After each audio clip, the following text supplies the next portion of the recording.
Welcome back class 12। अब हम continue करेंगे the story of Sahib Alam. And mind it, it's just part 2 of the lesson. इसके बाद दो और पार्ट्स आने बाकी है। So let's begin.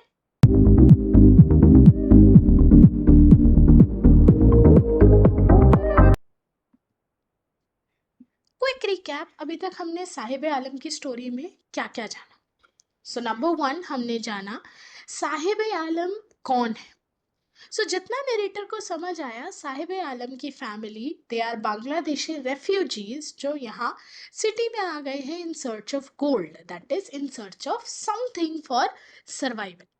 Sahib Alam ने बचपन से इसी शहर को अपना घर समझा है। उसे बांग्लादेश वाला अपना वो घर बिल्कुल याद नहीं। उसके लिए जो भी मेमोरी है सिटी की है। एंड सिटी में वो क्या करता है, वो अपनी एक आर्मी के साथ यानी कुछ 4-5 लड़के नंगे पांव इधर उधर घूमते हैं, गार्बेज कलेक्ट करते हैं। तो एक दिन जब नरेटर ने उससे मजाक में कहा कि अगर वो स्कूल खुलवाए तो वो आएगा, साहिब आलम हाँ तो बोल देता है। बट नरेटर को बाद में बड़ा गिल्टी फील होता है क्योंकि उसने उसे एक ऐसा वादा कर दिया जो शायद वो कभी पूरा भी नहीं कर पाए। दूसरा इनकाउंटर नरेटर का उन बच्चों के साथ होता है, जहां वो उन बच्चों से पूछती है, जानना चाहती है कि वो लोग बेयर फुट क्यों घूमते हैं, नंगे पाँव क्यों घूमते हैं। तो उसका हर बच्चा अलग जवाब देता है। टू विच वो कंक्लूड करती है कि इन लोगों में नंगे पाँव रहना गरीबी की निशानी नहीं, it is more like a tradition. And कहीं ना कहीं उसे ये समझ आता है कि कैसे बचपन से ही इन छोटे छोटे नादान बच्चों को ये चीज़ें सिखा दी गई हैं या थोप दी गई हैं इनके ऊपर ट्रेडिशन के नाम से। लाइफ की बेसिक नेसेसिटीज इनसे दूर हो गई है, लाइक एजुकेशन या फुटवेयर। ठीक है, सो लेट्स सी आगे स्टोरी में क्या होता है। My acquaintance with the barefoot rag picker leads me to Seemapuri. acquaintance is जान पहचान, मतलब किसी को इतना जानना कि ओके शक्ल से या नाम से तुम एक दूसरे को पहचान लोगे।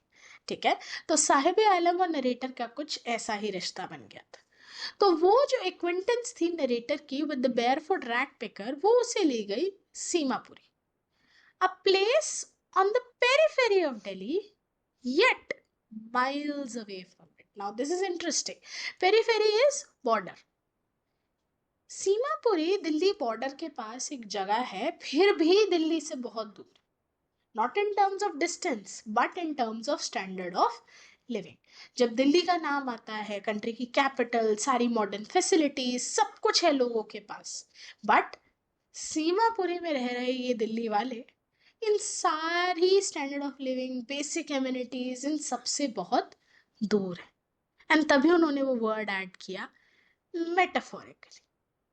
सो metaphorically they are in Delhi yet miles away from, but फिर भी दिल्ली बहुत दूर है इनके लिए। Those who live here are squatters. Squatters are वो लोग जो इलीगली किसी जगह में रह रहे हैं। तो सीमापुरी में जितने भी लोग रह रहे हैं ज्यादातर वो इलीगल ऑक्यूपेंट्स हैं जो बांग्लादेश से वॉर के वक्त इंडिया आ गए थे। साहिब की फैमिली भी उन्हीं में से एक है। सीमापुरी उन दिनों एक विल्डरनेस, विल्डरनेसेस एक ऐसी जगह जहाँ जंगल होता है, लोग अक्सर आते जाते नहीं। इट स्टिल इज, आज भी वो वैसा ही है, सुनसान गंदा इलाका जहाँ बहुत घने बड़े बड़े पेड़ हैं, but it is no longer empty. But अब वो खाली नहीं। In structures of mud with roofs of tin and tarpaulin, devoid of sewage, drainage, or running water, live 10,000 rat pickers. कच्चा हाउसेस बने हुए हैं वहाँ, टिन तारपुलिन के रूफ डले हुए हैं, ना वहाँ सीवेज है प्रॉपर, ना ड्रेनेज है, ना रनिंग वाटर की फैसिलिटी है। एंड ऐसी लिविंग कंडीशंस में जी रहे हैं 10,000 rat pickers. And they have lived here for more than 30 years। उन्हें 30 साल से ज़्यादा हो गए हैं ऐसी जगह रहते हुए, without an identity, without permits, but with ration card. ना उनके पास खुद का कोई आईडी है, ना उनके पास वहां रहने का परमिट, क्योंकि वो by by law Indian citizen नहीं है, तो वो they are not permitted to live there. But क्या है उनके पास जो वो वहां चैन से रह पा रहे हैं? Ration card. राशन कार्ड जो उनको इशू किसने किया होगा? पॉलिटिकल पार्टीज ने, सो दैट उनका वोट बैंक बनाए। बट ये पॉलिटिक्स अभी हम साइड रखते हैं, हम फोकस करते हैं उनकी living condition. Ration card that get their names on voter list, और इससे वो लोग दाना पानी खरीद पाते हैं सस्ते rate, thanks to the PDS system operated by the government. Food is more important for survival than an identity. तो जब जब इन लोगों को वापस बोला जाता है कि भाई अपने देश जाओ, तुम यहाँ के सिटीजन्स भी नहीं हो, यहाँ इनलीगली ऐसे रह रहे हो, एटलीस्ट अपनी कंट्री में जाओगे, सरकार तुम्हारे लिए कुछ तो करेगी। वो लोग सोचते हैं कि भाई हमें खाना ज़्यादा ज़रूरी है जीने के लिए, आइडेंटिटी नहीं। जब हमें यहाँ रह के खाना पानी मिल रहा है जो हमें चाहिए बेसिक सर्वाइवल के लिए, तो हम क्यों धक्के खाएं, क्यों उस देश वापस जाएं जहाँ पता नहीं हम जिंदा बचेंगे भी या नहीं। If at the end of the day we can feed our families and go to bed without an aching stomach, we would rather live here than in the fields that gave us no grain. अगर दिन के and पे हम अपने बच्चों का और अपना पेट भर पा रहे हैं ना, हमें यहाँ इलीगली रहना मंजूर है, पर उस देश वापस जाना नहीं जहाँ फील्ड से हमें एक दाना नहीं मिलता।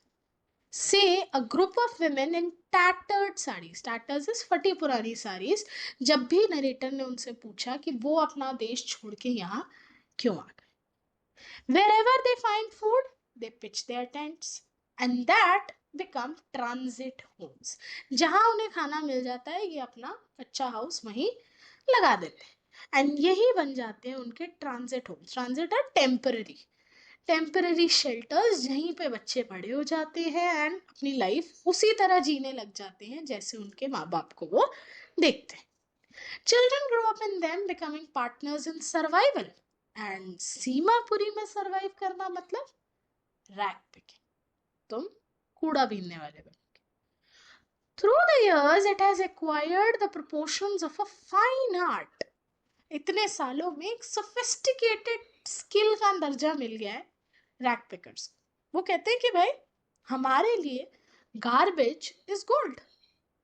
जिस तरह हर एक कलाकार के लिए उसकी कला, उसका रोजगार है, उसकी थाली में खाना डाल रही है, इसी तरह हम लोगों के लिए भी हमारी कला क्या है, कूड़ा बीनना। साफ कूड़ा, बेकार कूड़ा, रिसाइकलेबल कूड़ा, बिकने लायक कूड़ा, हम वो चीजों में से भी सर्वाइवल निकाल पा रहे हैं जो बाकियों के लिए वेस्ट है। तो ये भी अपने आप में तो एक स्किल है। It is their daily bread, a roof over their heads even if it is a leaking. तो वो कूड़ा जो हम जैसे मिडिल क्लास, अपर क्लास, हम जैसे लोग घरों के बाहर फेंक देते हैं ये कह के कि ये वेस्ट है, ये रैक पिकर्स उसी कूड़े में से ऐसी चीजें ढूंढ लाते हैं जो इनकी सर पे छत इनको प्रोवाइड करती है, थाली में रोटी इनको प्रोवाइड करती है। But for a child it is even, adults के लिए garbage is merely a source of survival, पर बच्चों के लिए उस गार्बेज का थोड़ा सा मीनिंग अलग है। साहिब क्या कहता है, sometimes find a rupee even a 10 rupee note. बच्चे इतने एक्साइटेड क्यों होते हैं उन कूड़े के ढेर में खेलने के लिए, क्योंकि कई बार उन्हें सच का सोना वहां मिल जाता है। सोना माने रुपया, पैसा। When you can find a silver coin in a heap of garbage, you don't stop scrounging. Scrounging is ऐसे ऐसे बस खोदते रहना तब तक कुछ कीमती मिल ना जाए। तो जब भी हमें एक आध सिक्का कूड़े में मिल जाता है ना, हम लोगों की सर्च दिन पर दिन बढ़ती जाती है कि आज कितने सिक्के निकलेंगे। For there is hope of finding more. It seems that for children, garbage has a meaning different from what it means to their parents. क्योंकि parents के लिए garbage is a source of survival, whereas बच्चों के लिए it is wrapped in wonder.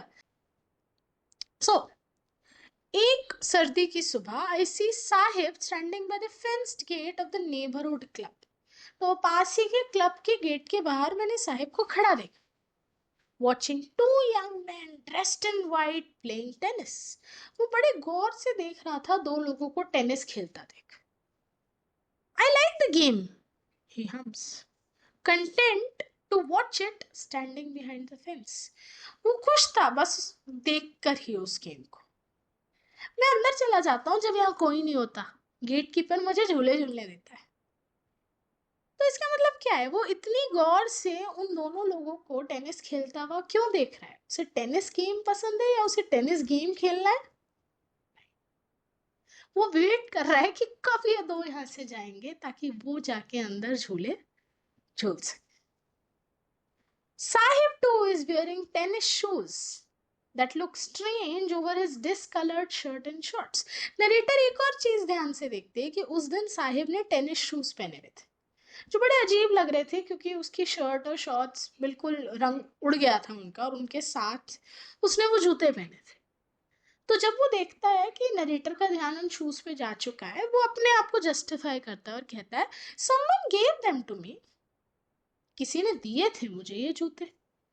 He says in the manner of an explanation. The fact that they are discarded shoes of some rich boy who perhaps refused to wear them because of a hole in one of them does not bother him. तो narrator को ये realisation hit करती है कि the fact कि किसी अमीर बाप के बेटे ने ये जूते पहनने से मना कर दिया क्योंकि इनमें से एक में छेद था, साहिब को उस बात से कुछ फर्क नहीं पड़ा। साहिब बहुत खुश होके वो जूते पहन रहे हैं। क्यों? For one who has walked barefoot, even shoes with a hole is a dream come true. वो इंसान जो जिंदगी भर नंगे पांव घूमा, उसके लिए छेद वाले जूते भी सपना पूरा होने से कम नहीं। But the game he is watching so intently is out of his reach. But कहीं ना कहीं नरेटर को पता है शायद इसको टेनिस शूज मिल गए, बट वो उसका सपना कि मैं भी कभी टेनिस खेलूं शायद वो कभी पूरा ना हो पाए। पर नरेटर क्या जाने, वो ऐसे सपने देखता भी नहीं जो उसे पता है कि वो पूरे नहीं कर सकता। नरेटर को कौन समझाए कि वो उन लोगों को इसलिए नहीं देख रहा था क्योंकि उसे वो टेनिस गेम खेलना, वो बस इंतजार कर रहा था कि वो वहां से जाए तो वो अंदर जाके झूला झूल पाए। खैर, आखिर में क्या होता है?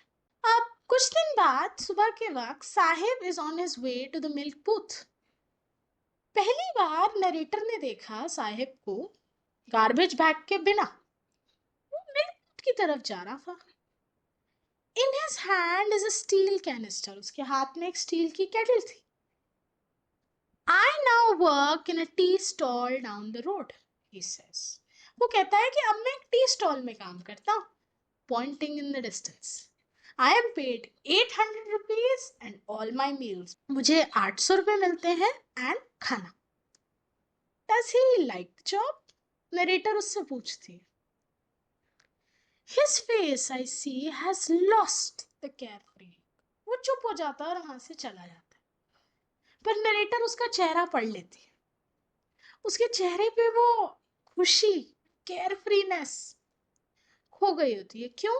The steel canister seems heavier than the plastic bag he would carry so lightly over his shoulder. ये स्टील की केटल कुछ ज्यादा ही भारी लग रही थी उन नन्हे हाथों के लिए, जबकि इतने बड़े बड़े गार्बेज बैग्स ये हाथ आराम से उठा लिया करते थे। ऐसा क्यों? The bag was his, the canister belongs to the man who owns the shop. वो इतनी आसानी से वो भारी बैग उठा लेता था गार्बेज का क्योंकि वो उसका खुद का था, लेकिन ये केटल उस चाय वाले दुकान के मालिक की है। Saheb is no longer his own master. Saheb अब अपना खुद का मालिक नहीं रहा।